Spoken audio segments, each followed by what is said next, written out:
Hey guys, been a bit slow on the old upload front, only because I've been so busy at work, and I've said before that trying to record videos whilst you're busy is really tough, so yeah, basically I've just found a bit of time today to go through something that I have been talking about on my Instagram. If you don't follow my Instagram, go over and follow it. Yeah, so I basically post a lot of my YouTube stuff that I'm filming goes on there first to sort of give you a sneak peek at what's coming up. So yeah, definitely go and follow my Instagram account if you can. So yeah, so something that I've been talking about is what sprayer you should use to get the best finish. Now, obviously with spraying, the reason that you're spraying is one, because it gives the best finish you can get, and two, because it saves time. Now, I can use my Airless sprayer, and I know for a fact it will save me time because I'm not filling up cups on my little guns. It sprays paint a lot thicker, so therefore, in some cases you're doing less coats.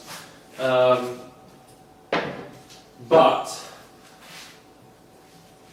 it's not my opinion, it is a fact that it won't give as good a finish as a Hvlp or an Hvlp. So whether you're using a compressor setup like I've got, whether you're using the Graco, Turbo Force, something like that, an Apollo, Fuji, Minimite or something like that, that will give a better finish than an Airless. Obviously, using the sprayers in different situations is fine. So if you're spraying woodwork on site, I would totally recommend using an Airless because of speed and the fact that finish wise, I mean, it's going to be 10 times better than a brush or a roller finish anyway. No one's going to be inspecting the skirting board saying, well, why isn't this the same finish that's on the front of my car? Because they just won't. Skirting boards and woodwork in the house is not meant to be like that. But in my opinion, when you're spraying a kitchen or spraying a piece of furniture, I think that should be the best finish you can get it. And a couple of guys on Instagram, Domestic Graffiti, Tom Cox, they both agreed with me. We were having a little chat about it. I think Tom Cox is using Airless. The guys at Domestic Graffiti, I think, use a lot of Airless stuff, but they've said that when they spray furniture and stuff, they do like using their Airless because of speed, but you know, you will get a better finish with a Hvlp. So yeah, like I said, on my kitchens I use my Hvlp guns with my compressor setup. But if I'm spraying furniture on site, so say someone's built a built-in wardrobe, I wouldn't be bothered about using my Airless because it's going to give me a good finish. It's hard to sort of justify what needs a good finish and where you need to use it. But in my personal opinion, stuff like kitchen and furniture that I can take away, Hvlp or Hvlp, no question, because of how good the finish is. And I always go back to saying, if you look at a car sprayer, they're not using a brush and roller, they're not using an Airless sprayer, they're using a compressor setup like I am in my workshop. For speed and stuff it's great, but consistency wise with the Hvlp or the Hvlp, you know you're going to get a good finish every time, especially with the stuff that I use, because it's thinned down already. Well, it's probably not even thinned down, that's just the consistency of the paint. But I know it's the right consistency as soon as I pour it out of the tub. There's no worrying about whether it's too thick or too thin. I've not tried it yet, and it is something that I thought I might do a little test on, is to have a look at what the Morel's acid cap will do through my airless sprayer. Because an airless sprayer sprays obviously slightly thicker stuff, you can dial it down like I said, but spray slightly thicker stuff, I think it's just going to throw the water-based stuff out really thick, and you'll have to have the pressure set really low, make sure the tip's right, and you'll have to just spray super quick, I think. But I've seen a few guys that do it, and as far as I know they get good results. So yeah, I might give it a test. If you want to see that test, let me know and I can speed it up and probably try it on my next kitchen as like a base coat, because then obviously once you do the primer or the base coat, you're rubbing it down anyway, so it won't matter if the finish isn't spot on. And it is something that I've thought of doing, is just putting, because I don't really spray that much walls and stuff anymore, ceilings and what have you, I might just put my Graco Pro Step into an AC primer and just leave it in there, because I'm spraying AC primer almost every other day, so I could do with having it just there, literally pick the gun up, already ready to go, bang, primer will be a dream, but we'll see. So yeah, so yeah, that's basically the idea of the video. Just to give, I mean, a lot of people that watch my channel already know this stuff. If you don't, it's not your fault. Everyone's here to learn. Every day is a school day.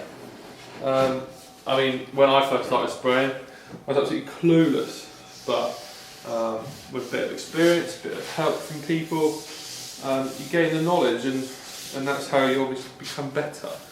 So yeah. So a little update on what's happening on the channel. I've got a few videos ready to edit. At the moment it's just looking like kitchens. To be honest, I don't really want to do that much filming in customers' houses, like sort of painting their walls and stuff. And it is something that I am trying to steer away from, just like sort of the normal painting and decorating, because I don't really enjoy it. And it's not to say that I do it half-assed anymore, I don't. But I feel like I enjoy painting kitchens and spraying a lot more. And it's better money. It's a lot better money spraying. So it's a bit of a no-brainer really. So yeah, I've got this kitchen at the moment. It's quite a big one actually, which is nice. It's a full kitchen redeck, which I don't really mind doing if the kitchen's on the cards as well, because obviously it's good money. So it's retiling the splashback.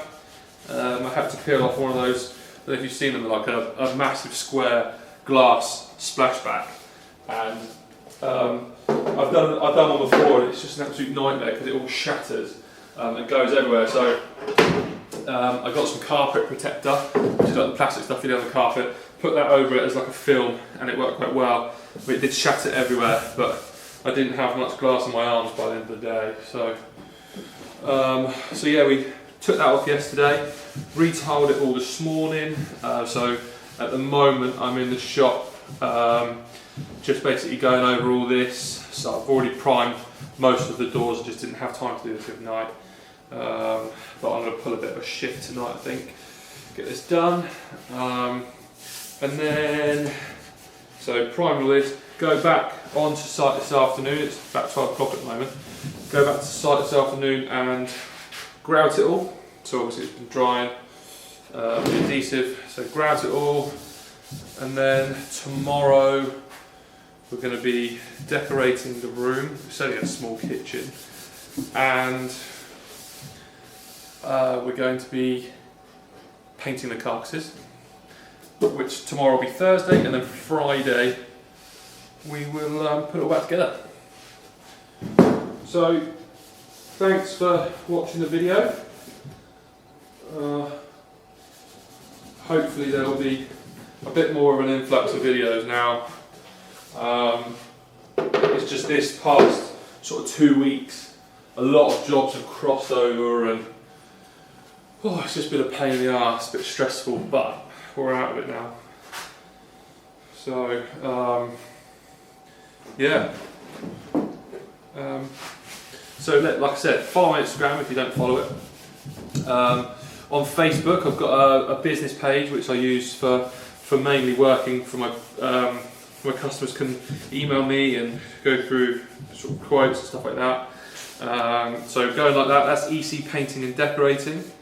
It's quite confusing because my YouTube, my Instagram and my Facebook are all different names, but and then yeah, obviously subscribe to me if you haven't, because I saw someone comment the other day about how they're liking the channel and how they're looking for a channel like this. So if you enjoy the videos, yeah, definitely subscribe.